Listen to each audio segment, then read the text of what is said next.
Olá, amigos.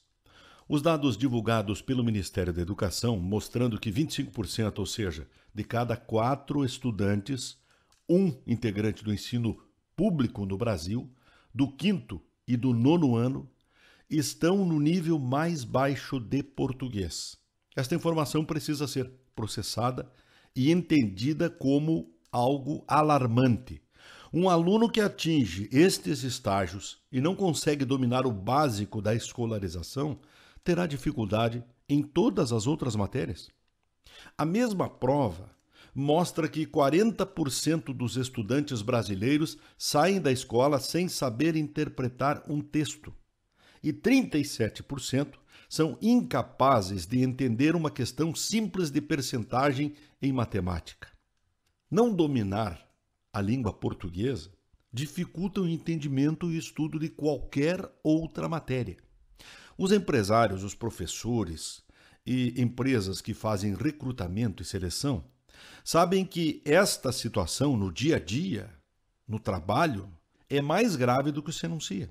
Uma pessoa que não consegue interpretar um texto também não terá condições de entender um manual ou orientações básicas para a operação de uma máquina no exercício da sua função, por exemplo. Quem sabe é tempo de esquecer eventuais culpados que, através das suas ações, dos seus equívocos, implantaram este caos na educação no Brasil e assumir uma postura de solução, de encontrar alternativas urgentes para a reversão deste quadro.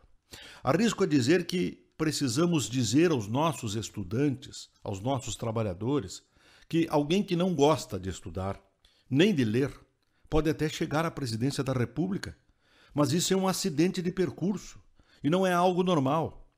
As pessoas bem-sucedidas nos seus ofícios, os profissionais de sucesso, são pessoas com profundo conhecimento das suas áreas, seja através da escola, do mundo acadêmico ou da dedicação com afinco no estudo da atividade que desempenham. Fora disso, é conversa fiada. Existem exceções? Existem, mas, como acabei de dizer, exceções, não é a regra. Encerro dizendo que o anúncio de mais um bloco, vamos dizer assim, de secretários do governo Sartori vai nominando o grupo que entra no governo com a expectativa de já no próximo mês de maio ter dificuldades para pagar a folha de pagamento do funcionalismo. Ontem, durante o anúncio, fica claro a simplicidade com que o novo governador conduz os assuntos.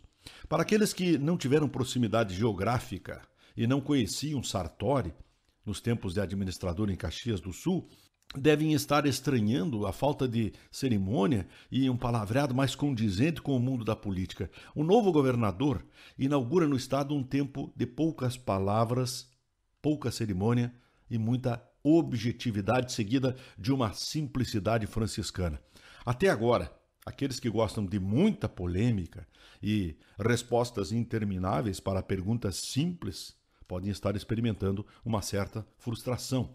Tomara que Sartori consiga manter seu jeito de ser nas decisões e nos interesses que terá que enfrentar já a partir do próximo mês de janeiro. Um Estado falido, que mesmo sem dinheiro, mesmo sem prestar atendimento digno ao contribuinte, mesmo com o desencaixe que o levou a sacar depósitos judiciais para despesas correntes, concedeu reajustes salariais que devem ser cumpridos pelo novo governador até o final de 2016. Negociar com o povo gaúcho é muito fácil, até porque nós não reclamamos de absolutamente nada. O governo faça ou não faça, nós continuamos trabalhando, mas com a massa que tem direitos adquiridos de todos os lados, e inclusive pode decidir em causa própria, alguns que se servem do Estado têm o poder de aumentar o próprio salário. Bom, negociar com esta ala é bem mais complicado, governador. O que se sabe do orçamento aprovado para o próximo ano na Assembleia é um conjunto de números extremamente otimista nas receitas e econômico nas despesas, o que o novo governo está dizendo que não corresponde à realidade. Um grande abraço, eu volto amanhã.